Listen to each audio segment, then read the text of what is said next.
এই মুহূর্তে পাওয়া আপডেট বাংলা সংবাদে আপনাদের স্বাগত। শুরুতেই শিরোনাম। সচিবালয়ে আগুন, আন্দোলন চলবে, রাজপথের আন্দোলনের সিদ্ধান্ত রাজপথ থেকেই আসবে, সমন্বয়ক আসিফ মাহমুদের ফেসবুক পোস্ট।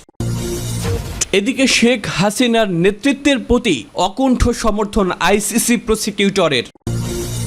জানিয়ে দিব এএফপির রিপোর্ট, খুব কাছ থেকে গুলি, মর্মান্তিক সংঘর্ষের ছবি প্রকাশ পাচ্ছে। এবং সবশেষে থাকবে ভবিষ্যতে দমন পীড়নের অন্যতম হাতিয়ার হতে পারে কোটা আন্দোলনের মামলা। শুনছিলেন সংবাদ শিরোনাম, এবারে বিস্তারিত। সচিবালয়ে আগুন, প্রশাসনের হৃৎপিণ্ড সচিবালয়ের ক্লিনিক ভবনে আগুন লাগার ঘটনা ঘটেছে। বৃহস্পতিবার বিকেল 4:15টার দিকে আগুন লাগে। ক্লিনিক ভবনে কর্মরত একজন কর্মকর্তা জানান, আমরা ধারণা করছি এই ভবনের 3 তলার কোনো একটি কক্ষের এসি বিস্ফোরণে এই অগ্নিকাণ্ডের সূত্রপাত। খবর পেয়ে বিকেল 4:30টার দিকে ফায়ার সার্ভিসের একটি টিম ঘটনাস্থলে আসে এবং 5 মিনিটের মধ্যে আগুন নিয়ন্ত্রণে আনে। ফায়ার সার্ভিসের নিয়ন্ত্রণ কক্ষের ডিউটি অফিসার লিমা খানম জানান, সচিবালয়ের আগুনটি লাগে একটি ইলেকট্রনিক বোর্ডে। ছোট আগুন ছিল, আমাদের পানি ব্যবহার করতে হয়নি। ফায়ার এক্সটিংগুইশার দিয়ে বিকেল 4:35 আমরা আগুন নিভিয়ে ফেলি। আন্দোলন চলবে, সমন্বয়ক আসিফ মাহমুদের ফেসবুক পোস্ট। আন্দোলন চালিয়ে যাওয়ার ঘোষণা দেওয়া কোটা সংস্কার আন্দোলনের সমন্বয়ক সার্জিস আলম ও হাসনাত আবদুল্লাহর ফেসবুক পোস্ট যখন হাওয়া হয়ে গেছে, তখন আরেক সমন্বয়ক আসিফ মাহমুদ দিলেন ফেসবুক পোস্ট, স্ট্যাটাসে জানিয়ে দিলেন আন্দোলন চলবে। বৃহস্পতিবার 1 আগস্ট দিবাগত রাত 1:15টার দিকে তিনি এই স্ট্যাটাস দেন। তারা 3 জন, সার্জিস, হাসনাত, আসিফ ডিবি হেফাজতে ছিলেন এবং সেখান থেকে বের হয়েই তাদের কাছ থেকে আসে আন্দোলন চালিয়ে যাওয়ার ঘোষণা। আসিফ মাহমুদ তার স্ট্যাটাসে লেখেন, রাজপথের আন্দোলনের সিদ্ধান্ত রাজপথ থেকেই আসবে। ডিবি অফিস থেকে ইচ্ছার বিরুদ্ধে আদায়কৃত ঘোষণা প্রত্যাখ্যান করে রাজপথে নেমে আসা ছাত্র জনতাকে সালাম জানাই। তিনি আরও লেখেন, শান্তিপূর্ণ আন্দোলনে নির্মম হত্যাকাণ্ডের বিচার, দায়ীদের পদত্যাগ ও নির্বিচার গণগ্রেফতারের প্রতিবাদে কর্মসূচি চলমান থাকবে। তাদের সঙ্গে হওয়া অত্যাচারের বিষয়টি উল্লেখ করে আসিফ লেখেন, গত 19 জুলাই থেকে অকথ্য নির্যাতন, নিপীড়ন সহ্য করেছি। আপোষহীনতার জন্য যে কোনো মূল্য দিতে প্রস্তুত আছি। এই পোস্ট দেওয়ার কিছুক্ষণ আগে আসিফ তার আরেকটি পোস্টে লেখেন, আইডি যে কোনো সময় ডিসেবল কিংবা হ্যাক হয়ে যেতে পারে, তাই তার ফেসবুক পেজে ফলোয়ারদের যুক্ত থাকতে বলেন তিনি। উল্লেখ্য, গত শুক্রবার ঢাকার একটি হাসপাতাল থেকে কোটা আন্দোলনের 3 সমন্বয়ক আবু বাকের মজুমদার, আসিফ মাহমুদ ও নাহিদ ইসলামকে আইন শৃঙ্খলা বাহিনীর পরিচয়ে তুলে নেওয়া হয় ডিবি কার্যালয়ে। শনিবার সন্ধ্যায় আরও 2 সমন্বয়ক সার্জিস আলম ও হাসনাত আবদুল্লাহকে হেফাজতে নেওয়া হয়। পরদিন রোববার নেওয়া হয় আরেক সমন্বয়ক নুসরাত তাবাসসুমকে। শুরুতে আইন শৃঙ্খলা বাহিনীর পক্ষ থেকে নিশ্চিত করা না হলেও পরে গোয়েন্দা কর্মকর্তা হারুন অর রশিদ ও স্বরাষ্ট্রমন্ত্রী আসাদুজ্জামান খান কামাল বলেন, নিরাপত্তাহীনতার কারণে তাদেরকে নিয়ে আসা হয়েছে ডিবি কার্যালয়ে। এরপর বৃহস্পতিবার বৈষম্য বিরোধী ছাত্র আন্দোলনের এই 6 সমন্বয়কে ডিবি কার্যালয় থেকে ছেড়ে দেওয়া হয়। পরে জানা যায় তাদেরকে ছেড়ে দেওয়ার দাবিতে শেষ 2 দিন তারা অনশনে ছিলেন। শেখ হাসিনার নেতৃত্বের প্রতি অকুণ্ঠ সমর্থন আইসিসি প্রসিকিউটরের। প্রধানমন্ত্রী শেখ হাসিনার মূল্যবোধ ও নেতৃত্বের প্রতি অকুণ্ঠ সমর্থন জানিয়েছেন আন্তর্জাতিক অপরাধ আদালতের প্রসিকিউটর করিম খান। বৃহস্পতিবার 1 আগস্ট স্থানীয় সময় সকালে নেদারল্যান্ডসের দ্য হেগ শহরে আন্তর্জাতিক অপরাধ আদালতে পররাষ্ট্রমন্ত্রী ডক্টর হাসান মাহমুদের সঙ্গে সাক্ষাতে প্রসিকিউটর খান এ সমর্থন ব্যক্ত করেন। এ সময় তিনি বিশ্বব্যাপী ন্যায় বিচার ও জবাবদিহিতা সমুন্নত রাখতে এবং আন্তর্জাতিক আইনি ব্যবস্থায় বাংলাদেশের অবদান ও সহযোগিতারও প্রশংসা করেন। নেদারল্যান্ডসে নিযুক্ত বাংলাদেশের রাষ্ট্রদূত মোহাম্মদ রিয়াজ হামিদুল্লাহ বৈঠকে উপস্থিত ছিলেন। আইসিসি প্রসিকিউটর বলেন, বাংলাদেশে আশ্রয় নেওয়া রোহিঙ্গাদের প্রতি প্রধানমন্ত্রী শেখ হাসিনার উদারতা ও মানবিকতা দেখে আমি মুগ্ধ। পাশাপাশি মিয়ানমার থেকে বাস্তুচ্যুত রোহিঙ্গাদের 7 বছর ধরে আশ্রয় দেওয়ার জন্য বাংলাদেশকে যে মূল্য দিতে হচ্ছে তা আমি অনুধাবন করি। পররাষ্ট্রমন্ত্রী সম্প্রতি দেশের রাষ্ট্রীয় প্রতিষ্ঠানে দুর্বৃত্তদের হামলা, জানমালের ক্ষয়ক্ষতি, ভাঙচুরের বিষয়ে প্রসিকিউটরকে জানান এবং সুবিধাজনক সময় তাকে বাংলাদেশ সফরের আমন্ত্রণ জানান।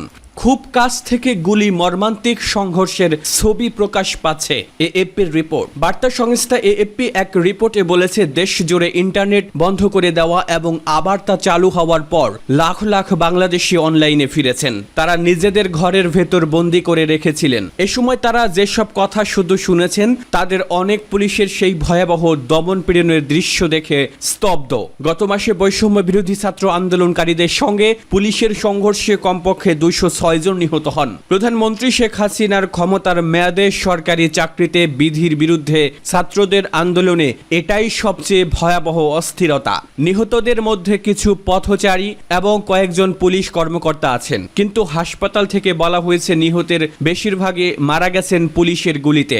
এক্ষেত্রে অতিরিক্ত শক্তি প্রয়োগ করার নিন্দা জানিয়েছেন মানবাধিকার বিষয়ক গ্রুপগুলো এবং ইউরোপিয়ান ইউনিয়ন। 11 দিন পর্যন্ত ইন্টারনেট বন্ধ ছিল, এজন্য নিরাপত্তা রক্ষাকারী বাহিনী ও বিক্ষোভকারীদের মধ্যকার সংঘর্ষের ফুটেজ সংবাদ ভিত্তিক সম্প্রচার মাধ্যমগুলোতে ছিল ব্যাপকভাবে অনুপস্থিত। এরপর সচল করা হয়েছে ইন্টারনেট মোবাইল নেটওয়ার্ক। এর আগে কি ঘটেছে সে সম্পর্কে ধারণা করতে পেরেছিলেন খুব কম মানুষই। যদিও এই অস্থিরতা শান্ত হয়েছে, কিছু তরতাজা ভিডিও সামাজিক যোগাযোগ মাধ্যমে প্রকাশিত হয়েছে। তাতে দেখা যাচ্ছে বিক্ষোভকারীদের উপর গুলি করছে পুলিশ। ফলে এই সরকারের বিরুদ্ধে জনমনে ক্ষোভের জন্ম নিয়েছে। একজন যুবককে এক পুলিশ কর্মকর্তা গুলি করেছেন, তাকে অন্য একজন টেনে নিরাপদে নিয়ে যাওয়ার চেষ্টা করেন। এমন একটি শর্ট ক্লিপের জবাবে একজন সামাজিক যোগাযোগ মাধ্যম ব্যবহারকারী লিখেছেন, আমাদের ভাই ও বোনদের এভাবে কেমন করে হত্যা করছে পুলিশ।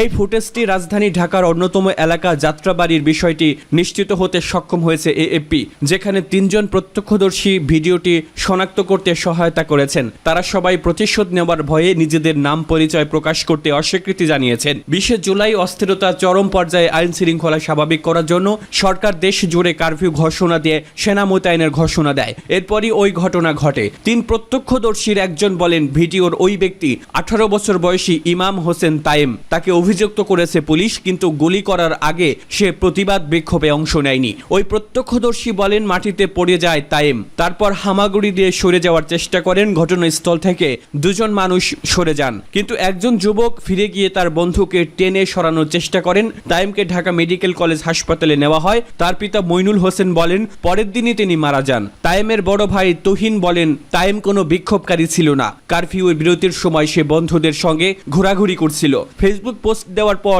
তাইমের এই ভিডিও দেখেছেন কমপক্ষে 5 লাখ মানুষ। 60 সেকেন্ডের এই ভিডিও ক্লিপের শেয়ার হয়েছে হোয়াটসঅ্যাপ সহ অন্যান্য প্ল্যাটফর্মে। কিছুদিন আগে রামপুরা থেকে ধারণ করা আরেকটি ভিডিও যাচাই করেছে এএফপি। এতে দেখা যায় একটি নির্মাণাধীন ভবনে পালিয়ে আত্মরক্ষার চেষ্টাকারী এক যুবককে খুব কাছ থেকে গুলি করেছে পুলিশ। প্রত্যক্ষদর্শীর মতে ওই ব্যক্তি ভবনটিতে উঠে পালাতে চেয়েছিলেন। ফেসবুকে এই ভিডিও ক্লিপটি দেখেছেন কমপক্ষে 20 লাখ মানুষ। ফেসবুকের একজন ব্যবহারকারী এটা দেখে কমেন্টে লিখেছেন, এই ভিডিও দেখে কতবার কেঁদেছি জানি না, আমি এখনো কাঁদছি। একটি স্বাধীন দেশে এটা হতে পারে না। 15 বছরের শাসনকালে বিরোধী দলগুলোকে একপেশে করে ফেলা এবং নিষ্ঠুরভাবে ভিন্ন মতকে দমন করার অভিযোগে সরকারকে দায়ী করেছে অধিকার বিষয়ক গ্রুপগুলো। রিপোর্টার্স উইদাউট বর্ডার্স এর প্রেস ফ্রিডম সূচকে বিশ্বের 180টি দেশের মধ্যে বাংলাদেশের অবস্থান 165 নম্বরে। এই অবস্থান রাশিয়ার নিচে এবং সৌদি আরবের উপরে। গত মাসের অস্থিরতার সময় প্রায় 2 কোটি মানুষের এই